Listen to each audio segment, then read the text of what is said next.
우주공학을 하시는 분들이 아이디어 차원에서만 그냥 생각했던 그 재사용 가능한 로켓 팔콘 9으로 실현을 한 겁니다. 그런 부분에서 상당히 강점이 있고요. 그 페네트레이션 레이트이 지금 1%입니다. 1%. 근데 원 앤 온리예요, 스페이스X가. 그러니까 앞으로 갈 길이 이제 무궁무진하다는 그런 기대감이 있는 겁니다. 스페이스X의 스타쉽이 중추적인 역할을 하게 된 상황이 돼버렸습니다. 그런 부분에서 스페이스X는 더 나사가 찾을 수밖에 없는 파트너, 거의 유일한 파트너이기 때문에 그렇다고 볼 수 있습니다.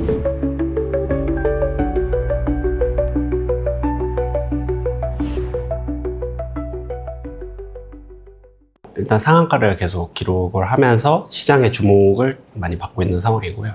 상반기부터 사실 이제 넥스트 AI가 뭐냐에 대해서 시장에서는 우주라는 테마에 주목을 많이 했습니다. 로켓랩의 경우에도 많은 주가 상승이 있었고요. 스페이스X도 지금 현재까지도 많은 주목을 받고 있습니다. 골드만삭스가 이제 주관사로 이제 메인을 서고 다른 이제 IB들이 붙는 형태가 됐는데 이때도 이제 상당히 경쟁이 치열했고요. 지금 밸류에이션이 2조 달러. 이거를 시가총액으로 보면은 삼성전자나 하이닉스를 합친 거 이상의 이제 규모고요.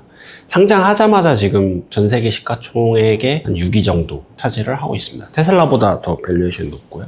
그리고 나스닥에도 바로 이제 편입이 돼서 곧 이제 나스닥 100에 들어갈 예정입니다. 시장에서는 상당히 뜨거웠고요. 아무래도 이제 AI의 이제 다음 스텝이 뭐냐. 앞서 말씀드린 대로 뭐 22년도 11월에 챗GPT가 나온 이후에 LLM이나 생성형 AI에 대한 주목들이 있었고요. 최근에는 이제 엔스로픽의 이제 클로드가 활발하게 이제 활동을 하고 있습니다. 생성형 AI를 나와서 사람들이 막 이제 써봤어요. 3년 동안. 근데 이후에 비즈니스 단에 그러면은 우리가 매출을 얻을 수 있는 거는 뭘까라는 이제 질문이 이어졌고요. 결국엔 이제 돈을 벌어야 되니까요. 그거에 대한 해답 중에 하나가 앞서서 이제 24년, 25년에 떴던 팔란티어 같은 이제 좋은 주식들이 있었습니다. 스페이스X는 본인들을 우주 기업으로 정의를 하고 있지 않고요. AI 기업으로 정의를 하고 있습니다.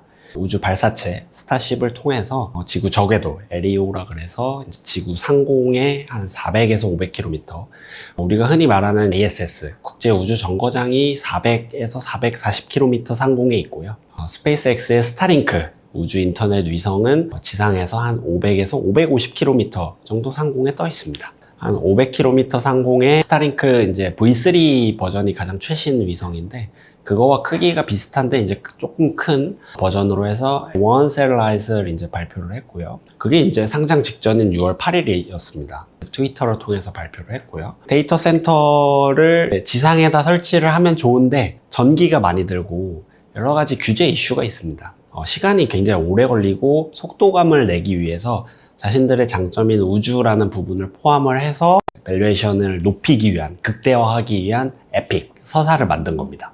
그게 이제 앨런이 제일 잘하는 장기 중에 하나라고 볼 수 있고요. 정리해보면은 데이터 센터를 우주 공간으로 넓히고 그리고 나사의 아르테미스 프로젝트를 통해서 지금 달에 탐사하는 거에 적극 참여를 하고 있고 최근에 또 상장 전주에 나사에서 이제 발표를 하나 한 게 있는데 아르테미스 4랑 5가 이제 달에 우주선이 착륙을 해서 점점 이제 달에 이제 식민 기지를 만들고 달에 있는 히토류 자원을 활용하는 게 목표인데 그런 작업에 있어서 SLS, 보잉이나 기존의 로키드 마틴과 같은 전통적인 방산 우주 기업이 아니라 스페이스X 우주선을 적극적으로 활용해서 스타쉽이 먼저 지구 적궤도에 가 있고요. 이후에 오리온 우주선이라고 하는 그 유인 우주선이 갑니다. 그러면은 얘를 이렇게 합쳐서 앞에다가 이제 스타쉽이 떠 있으면은 오리온 우주선을 붙여서 달까지 가는 겁니다. 그 다음에 오리온 우주선이 내려가는 겁니다. 화물은 스타쉽이 내릴 수 있고요. 그러니까 이런 컨셉 자체가 SLS가 이제 별로 필요가 없는 겁니다. 오리온 우주선 자체도 사실 팔콘 9이나 스타쉽으로 발사를 하면 되는 거거든요. 이제 그런 부분에서 우주 산업과 AI 산업을 양쪽에서 아우를 수 있는 거의 유일한 기업이 현재 스페이스X입니다. 이런 부분에 시장이 많이 주목을 한 것 같습니다. 스페이스X는 AI 기업으로 정의를 하고 있고요. 그걸 위한 이제 툴, 운송하는 그 딜리버리 수단이 로켓일 뿐인 겁니다. 그리고 캐시카우는 이제 스타링크에서 담당을 하고요. 그런데 스페이스X가 그 AI 기업으로 본인들이 생각하는 거에 대한 그 어떤 컨셉, 그리고 전략, 재무적인 상황, 이런 거에 대해서는 상장 직전인 5월 중순에서 말 사이에 미국 연방증권거래위원회인 이제 SEC에다가 S1 파일이라는 거를 이제 투자 설명서를 제출을 합니다. 투자를 받기 위한 그리고 공모를 하기 전에 필요한 정보들을 담은 내용인데 그 핵심적인 내용은 본인들이 생각하는 사업 영역이 크게 세 가지가 있습니다. 첫 번째는 우주 관련된 부분입니다. 스타쉽과 팔콘 9을 통한 운송, 그러니까 지구 저궤도까지의 운송을 담당을 하겠다. 그리고 이미 90% 이상의 지구에서 필요한 물량들을 본인들이 소화를 하고 있습니다. 1년에 한 9,000톤 정도 쏘아 올리고 있고요. 그리고 스타쉽 개발도 지금 열심히 하고 있습니다. 그리고 두 번째 포인트가 이제 스타링크 우주 인터넷입니다. 요게 이제 작년 기준으로 했을 때 한 16조 원 정도 이상의 캐시카우를 만들어냈고요. 메인 매출은 거기서 많이 나옵니다. 9,600개 정도의 위성이 지금 지구 저궤도를 돌면서 오지나 아니면 전쟁터 같은 데에 지금 쓰이고 있고요. 그리고 한 1,000만 명 이상의 유저가 있고, 그 다음에 한 30개국 이상의 지금 분포가 돼 있고, 한국에도 지금 들어와서 50만 원 정도 되는 접시를 사고요.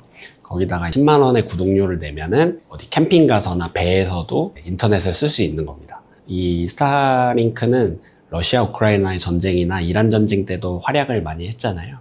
군용으로도 많이 쓰입니다. 미국 펜타곤이나 CIA에도 이제 안보 목적으로 납품을 하고 있고요. 이건 스타실드라는 아이템으로 판매를 하고 있습니다. 우주 인터넷을 군용으로도 쓰고 상장 직전에 이 구독료를 5배를 올려버렸습니다. 왜냐면은 아마존, 다른 기업들도 우주 인터넷 하고 싶다라고 얘기를 하고 중국도 하고 싶다고 얘기는 하지만 실제 지금 현재 시점에서 상업적인 레벨에서 제대로 하고 있는 거는 스페이스X가 유일무이합니다. 그래서 대체제가 없다는 게 가장 큰 장점이고요. 세 번째가 이제 저희가 계속 얘기했던 AI입니다. 올해 2월에 xAI라고 하는 그 기업을 스페이스X가 합병을 했고요. 4월에 이제 테라페 프로젝트 계획을 발표를 4월에 하면서 칩이 모자르니까 AI 데이터 센터에 들어가는 칩들을 본인들이 직접 생산을 하겠다. 그리고 여기에 삼성전자와 TSMC와 파운드리 노하우, 그리고 인텔의 패키징 노하우를 얹겠다. 그리고 기가 팩토리가 있습니다. 그것도 엄청 큰데 거의 10배 규모입니다. 그리고 목표로 하고 있는 칩 생산량도 AI 연산에 필요한 칩을 생산을 하는데 컴퓨팅의 이제 연간 1테라와트, 기가와트가 아닙니다. 테라와트 수준으로 해서 칩을 만들겠다. 그리고 이걸 29년도에 양산을 시작하겠다가 목표고요. 1테라와트가 어느 정도냐면은 1년에 전 지구에서 모두 생산되는 반도체를 다 합친 거에 50배입니다, 지금.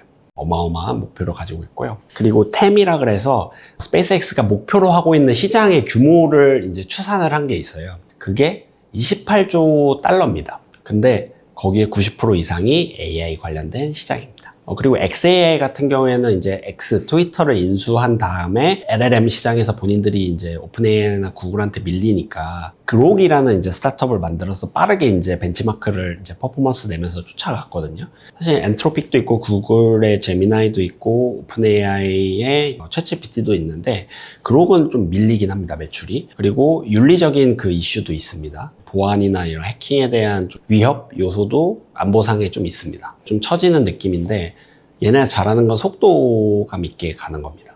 콜로서스 1이랑 2라는 데이터 센터를 작년도에 콜로서스 1은 H100이랑 H200 엔비디아 칩을 모아서 한 20만 장 정도 모아서 122일, 그러니까 4달 만에 짓습니다. 메타는 이거를 짓는데 한 2년 걸리거든요. 구글이나 아마존은. 다른 하이퍼스케일러 대비해서 엄청 빨리 졌고요. 콜로서스 2는 엔비디아 칩 30만 장을 모아서 지었는데 90일 만에 지었습니다. 그리고 얘네가 콜로서스 2는 자기네들이 테슬라나 스페이스X에 필요한 연산 추론 학습을 하고요. 콜로서스 1에 대해서는 반챗GPT 연합을 구성을 하기 위해서 올 초 1월에 커서 개발할 때 쓰는 이제 자동화 툴인데 마소 지분이 녹여져 있는데 그 지분과 현물 교환을 하면서 데이터 센터 접근권을 줬고요. 구글이랑 이제 엔스로픽 같은 경우에는 월에 1조 원을 냅니다, 사용료를. 그렇게 해서 계약을 했습니다. 마치 이제 FSD나 슈퍼차저 충전소를 구축한 다음에 라이센스 피를 받는 거예요. 예를 들면 미국의 슈퍼차저는 4만 대 이상의 스테이션이 있는데 그거를 포드한테 피를 주고 너네도 쓸 수 있게 해줄게를 해줍니다. 나중에 이제 로보택시가 되면은 지금은 이제 텍사스에서 테스트하느라 자기네들이 직접 이제 5, 60대 정도를 운영을 하고 있는데 향후에는 리프트나 우버 같은 택시 회사한테 그 라이센스를 줄 거거든요. 위탁 운용을 하는 거죠.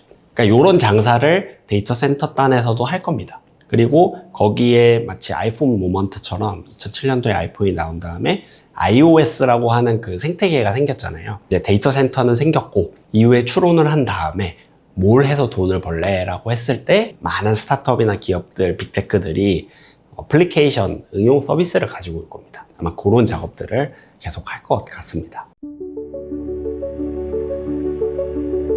테슬라 때도 그랬지만은 스페이스X 역시도 일론이 굉장히 강하게 관여하고 있는 기업 중에 하나고 뉴럴링크나 보링 컴퍼니에도 깊숙이 관여를 하고 있고요. 엔지니어링적인 문제 해결 능력이 굉장히 뛰어난 게 일론 머스크의 강점입니다. 프린시플이라고 해서 물리학적인 이제 그 문제 해결을 위해서 근본과 본질로 계속 파고 들어갑니다.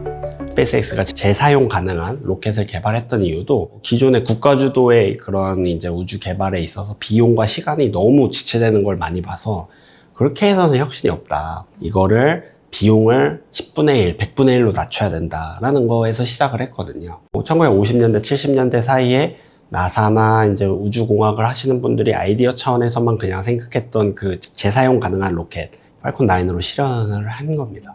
그런 부분에서 상당히 강점이 있고요. 그리고 실제로 핵심 임원들을 중심으로 직접 일론 머스크한테 보고할 수 있는 임원들이 테슬라에 한 28명? 뭐 그 정도 있는데 이게 뭐 단순히 그냥 보고받고 뭐 그냥 그렇게 해 뭐 이게 아니라 진짜 자기가 그런 실제 문제들을 아주 깊숙이 자기가 당연히 알고 있고요. 그런 부분에 대해서 문제 해결에 대한 시간표도 굉장히 타이트하게 가져가면서 하드코어 모드라 그래서 굉장히 이제 개발자들을 쪼는 이런 식으로 일을 해왔습니다. 우주는 공간이 엄청 넓어요. 우리가 생각하는 것보다.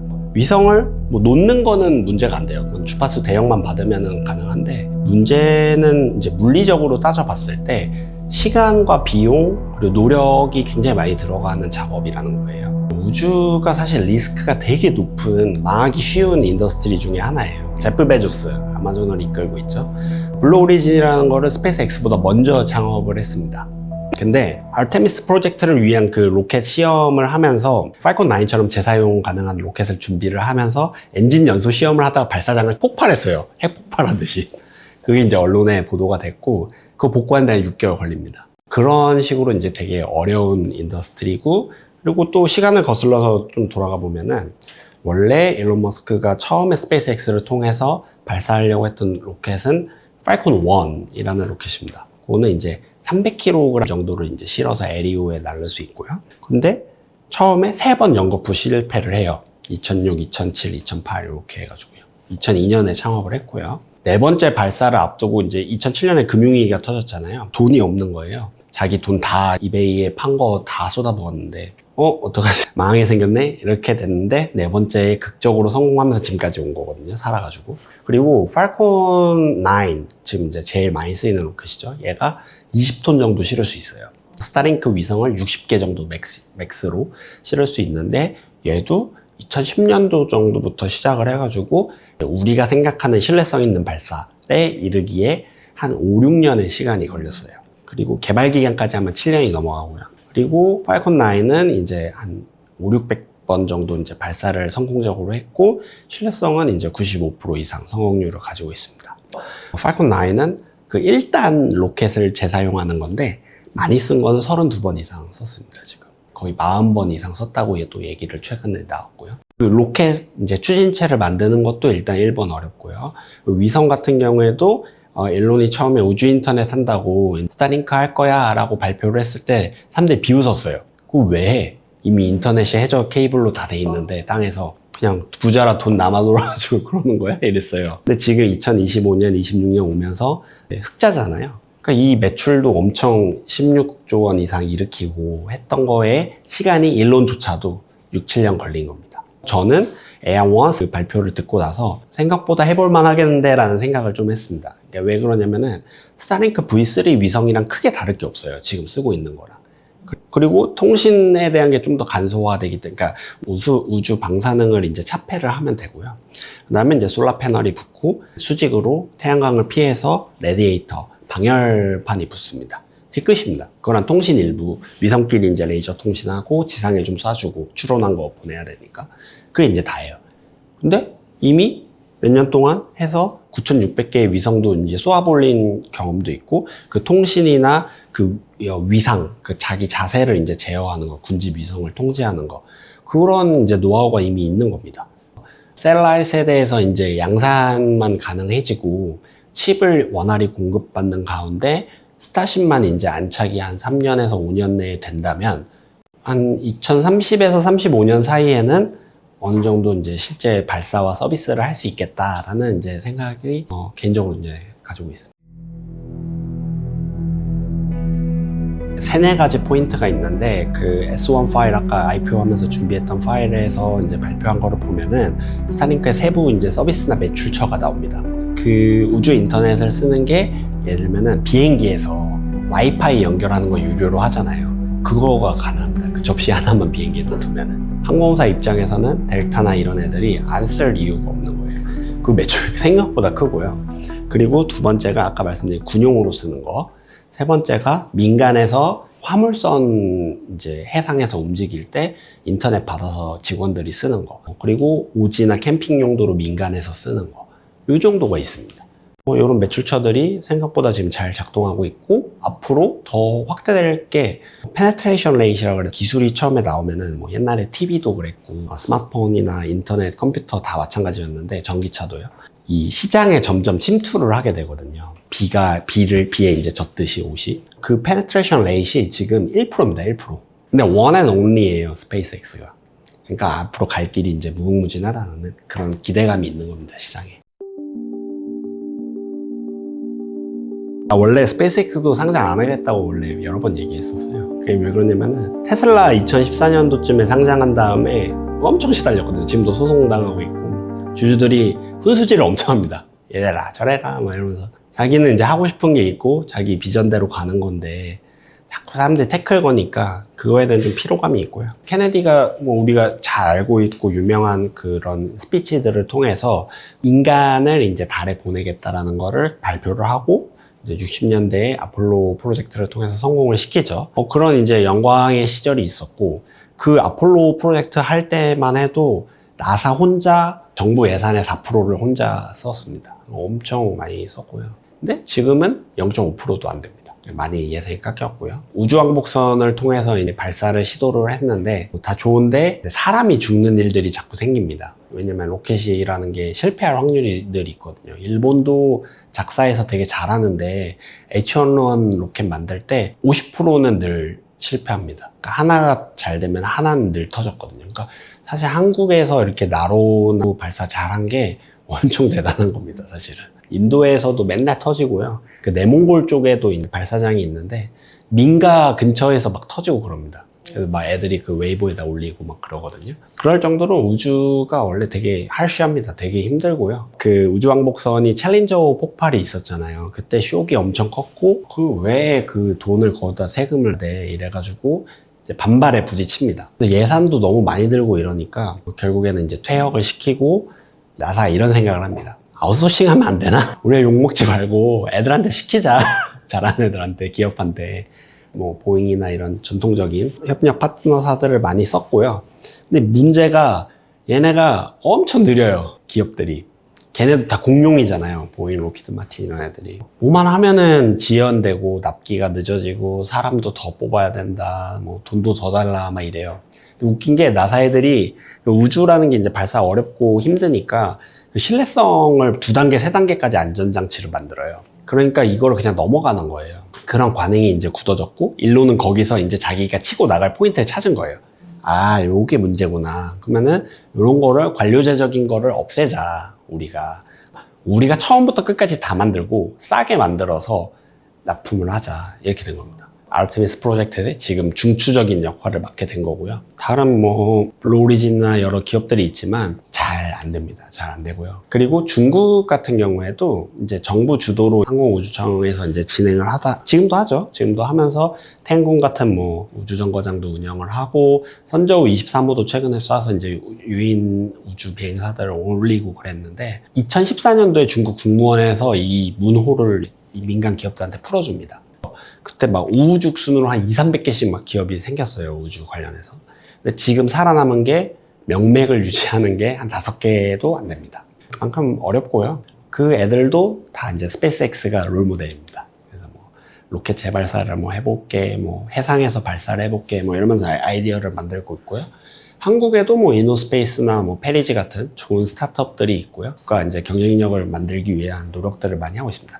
우주 로켓이 왜 중요하냐면은 안보랑 직결되기 때문입니다. 그러니까 ICBM, 핵무기를 나르는 대륙간 탄도미사일이랑 다를 게 없습니다, 기술이. 그러니까 위성을 쏘는 거는 그냥 발사를 해서 우주까지 가면 되고요. 우주라는 거는 보통 지상에서 80km에서 100km 넘어가면 이제 그때부터 우주입니다. 근데 거기까지 쐈다가 다시 내려와서 어디를 폭탄을 싣고 맞춘다? 그러면 이제 미사일이 되는 거거든요. 되게 중요한 거고요. 절대 이제 국가에서 놓치면 안 되는 분야 중에 하나입니다. 다행인 거는 한국이 이제 그 예산난과 여러 어려움들 속에서도 연구자들이 잘 해줘서 한 전 세계 10위 정도의 경쟁력을 가지고 있고, 이거는 한국의 GDP 수준인 15위보다 높은 거기 때문에 잘한다고 볼 수 있습니다. 나사가 스페이스X를 통해서 결국에는 비용 절감과 이런 것들을 계속 이루고 있고, 최근에 그 나사 국장이 이제 인터뷰 이제 유튜브로 했었는데, 거기서 얘기한 거의 핵심 내용도 아르테미스 4랑 5 할 때 스페이스X의 스타쉽이 중추적인 역할을 하게 된 상황이 돼버렸습니다. 그런 부분에서 스페이스X는 더 나사가 찾을 수밖에 없는 파트너고요. 거의 유일한 파트너이기 때문에 그렇다고 볼 수 있습니다. 하이퍼스케일러들, 구글, 메타, 아마존 뭐 이런 애들이 너도 나도 할 거 없이 막 이제 AI 데이터 센터를 막 져요. 왜냐면은 연산을 계속 해주고, 사람들이 우리도 뭐 저도 엄청 많이 씁니다만 GPT나 클로드 이런 거에 뭘 쓰면은 답을 해주잖아요. 그게 이제 서버를 통해서 학습, 추론, 연산에 대한 것들을 계속 처리를 해줘야 되거든요. 쉬지 않고. 그러니까 기존의 클라우드 데이터 센터는 약간 쉬는 시간 같은 게 있는 게 그 플럭추에이션이 있어요. 사용량, 그러니까 애들이 이제 직원도 자잖아요. 그때는 안 하는 거예요. 예를 들면. 근데 얘는 그거와는 다르게 사람들이 입력할 때는 또 답변을 해주지만, 그게 아닐 때는 또 자체 모델 학습을 계속 고도화를 시켜줘야 돼요. 왜냐면 경쟁사들이 있으니까.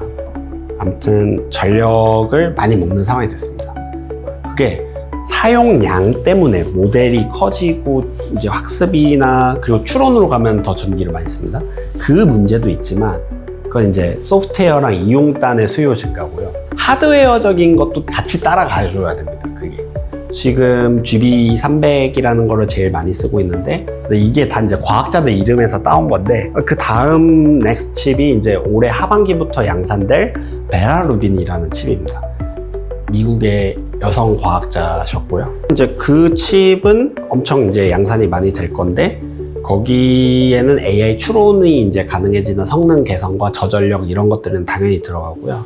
그 GPU 하나만 파는 게 아니에요, 엔비디아가. 그러니까 풀 세트를 팝니다. 그 책장도 팔아요. 그 정도인데, 거기에는 그러니까 GB300이라고 하는 그 세트가 70개 정도, 72개 정도가 한 렉에 책장 하나에 들어가고요.